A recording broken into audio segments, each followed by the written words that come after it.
cool. All right, whoa, come on. Okay, good, cool.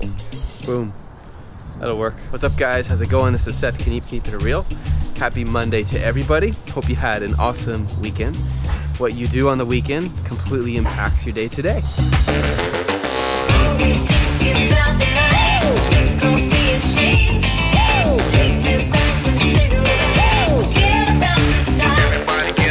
Guys, I'm still getting used to using this gear, so you may see my teeth a bunch of times or a confused look on my face.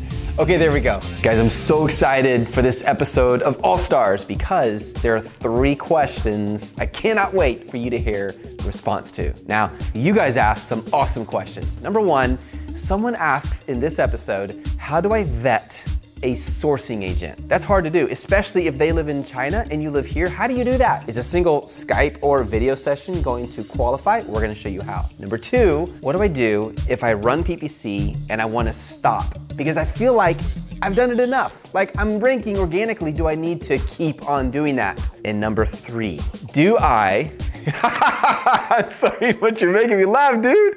You got some good ones. All right, I got energy, let me think.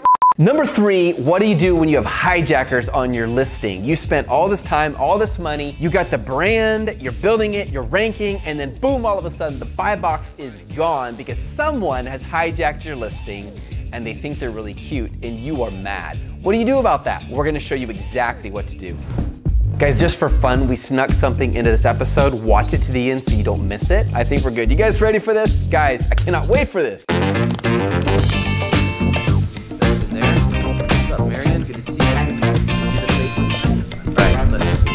Set up. All right, first question, Reaper Man. That is an intimidating name. Like what is it? What are you reaping? All right, no problem. Hey Seth, would you recommend a sourcing agent, and if so, how do you vet them? Best way to recommend a sourcing or to find a sourcing agent is go to the Amazon Passive Income Coaching Group. Now, I do have a sourcing agent, but I've hired her. She's full-time on staff with Just One Dime, and we currently are not offering her services outside of Just One Dime except for up to 4 suppliers and photos of sample service, but not like a full sourcing agent. So the way, I'll tell you how I found her. So I went to China with Josiah, my business partner. We were in Yiwu, China actually, and she taught us a whole bunch about the Yiwu market. The more we got to know her, the more we liked her, and on day 2, I asked her if she'd come work for me. Now, the chances of a Chinese woman who lives in China and you live in America as a US citizen working for you and they met you on day 2 is extremely slim. That just doesn't happen. And yet by the 3rd or 4th day, she said yes. And now she's worked with us for over a year now and it's awesome. What I recommend for sourcing agents is go to a community where a lot of people are using them and ask them. Sourcing agents, when they're companies, they can get really good and they can also go bad. Some sourcing agents that we used in the past started great, but then the company got really bad and shady and we didn't want to use them anymore. So the best way to get real-time information is ask from a community who is currently using them actively. That's what I would recommend, Reaper Man. Question number 2, how do you vet them? The way we did it is we went to China. That is the fastest, easiest way. When you're walking with someone and they're talking to the suppliers and you're seeing them interact, that is a powerful way to vet someone's ability to source, and that's very, very important. However, you can't always do that. You may not be able to afford to fly to China, and that's perfectly fine. What I would do is start small. Have them give you a sample. Have them ship you a sample. Have them send you photos of samples. Pay them for that. Begin to work with them. There's one Just One Dime member who worked with a sourcing agent, and this person was with a company. Actually, it was an employee of a factory, of a supplier. And she liked the person, the Just One Dime warrior, so much that she followed her and began to find her other factories that weren't the one she works for. And like she's pretty much committed as her main sourcing person. So she went from being an employee of a sourcing company to a full-time sourcing agent for their company, which I think is awesome. And what's up, Peter? Hey! That is the media director, and he is awesome. So that's what I would do is I would start with small little bits and pieces and then slowly develop a relationship over time.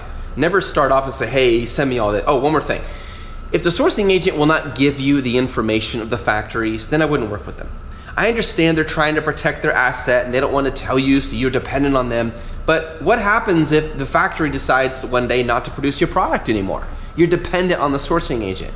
What if the factory decides to lower prices? You don't know if they lower prices. You're dependent on your sourcing agent. You don't have enough options. So you need to find one who will actually, you pay them good money. I'd rather pay the sourcing agent more to find me a factory and they will release the information of the factory, see? Then I would pay one less, but they never tell me who the supplier is, and that would be a problem. There you go, Reaper Man. Hope that was helpful. What's up, Steven? How are you, my friend? Listing got hijacked and they added multiple sizes that are linked to different ASINs.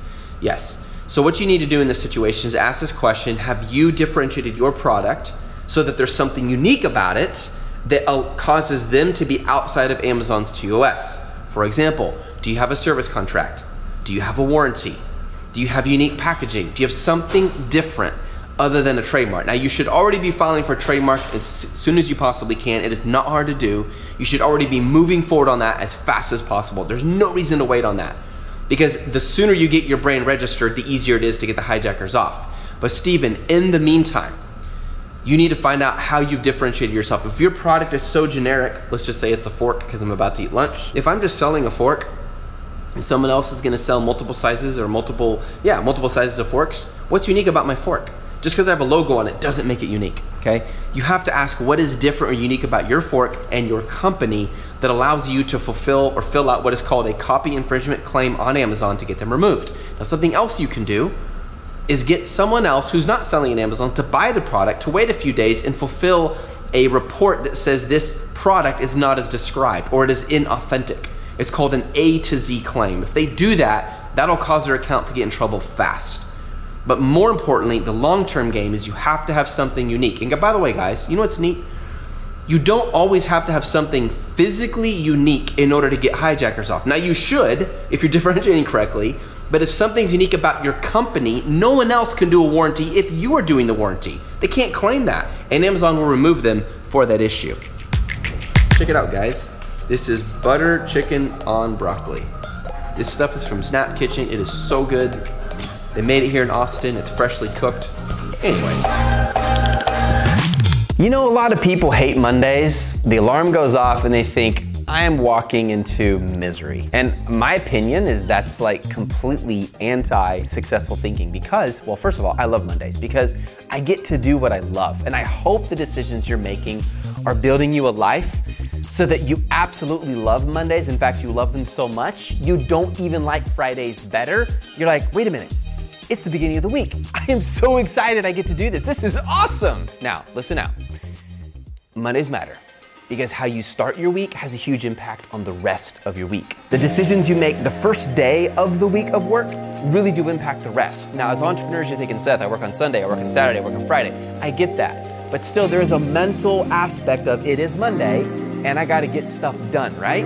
So what are you doing to take care of your body? Are you eating right? Are you getting the sleep you need? Are you actually enjoying entertainment so you have a downtime? So when you come back, you're 1000%. Take care of your Mondays and it'll take care of you and your future. I hate to admit this, but I'm intimidated by PPC. It's a weak point that has kept me from moving forward. It's very silly, but I'm something that I feel overwhelmed by. Jonathan, first of all, strength and courage to you, my friend, because you admit that. That's awesome. Number two, most people are. I've never known someone who wasn't at first intimidated by PPC when they started.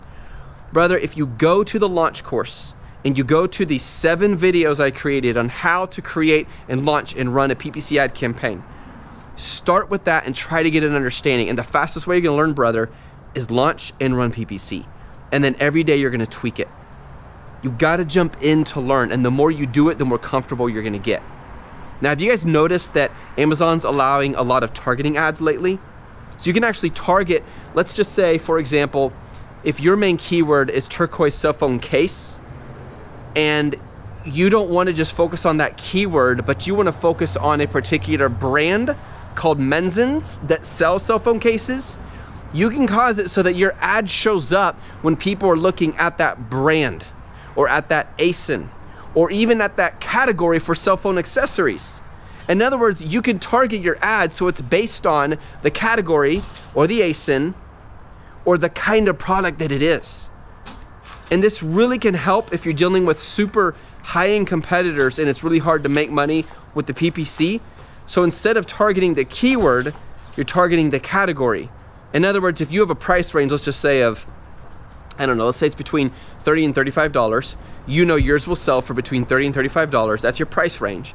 So you want to populate, you want to show up every time someone is looking at cell phone cases within that price range, or cell phone cases in the cell phone accessory category. You can do that with PPC now, which is extremely effective and helpful.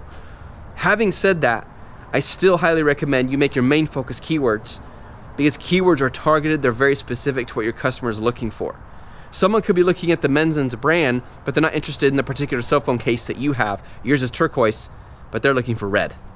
Someone could be looking in the cell phone accessory category, but they have no interest in a cell phone case. They're looking for a cell phone stand.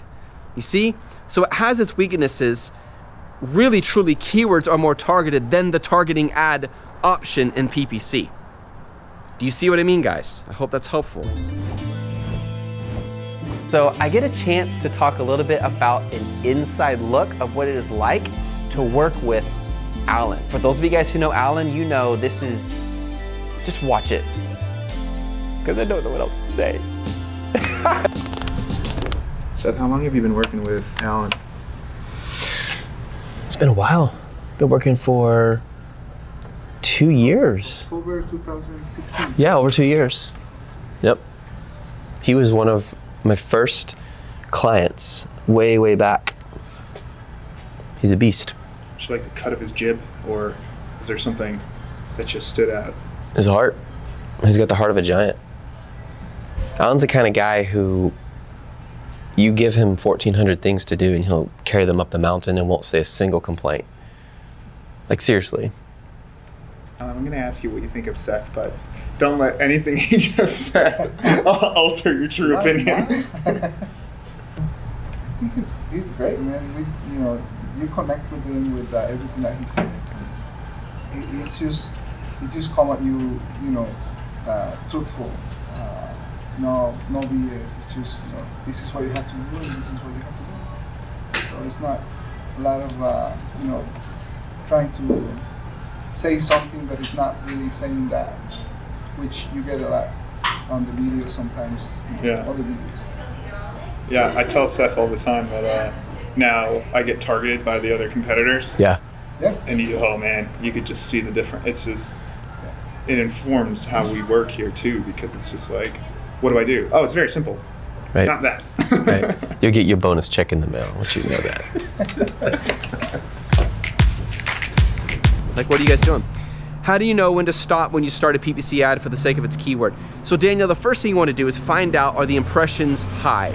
If you get more than 1,000 impressions in 10 days, that's an indication a lot of people are searching for it. That's an indication there's demand. The next question is it relevant to my product?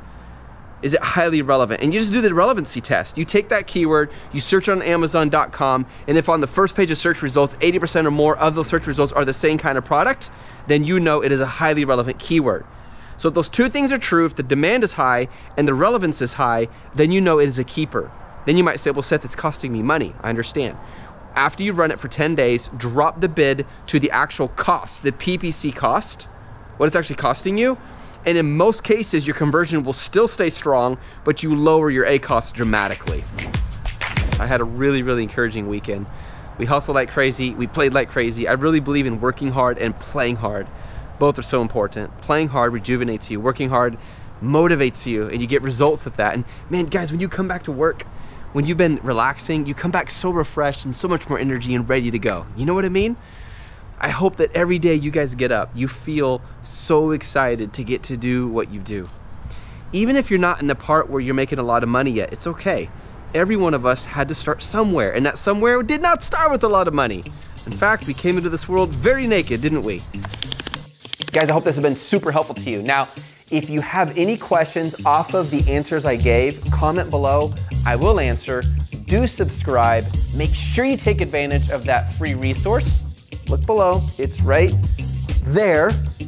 I want you to have it. Help us help you, but you gotta tell me what's going on. What are you thinking? How can we help you? See you guys later. Always thinking about that. Take off the chains. Take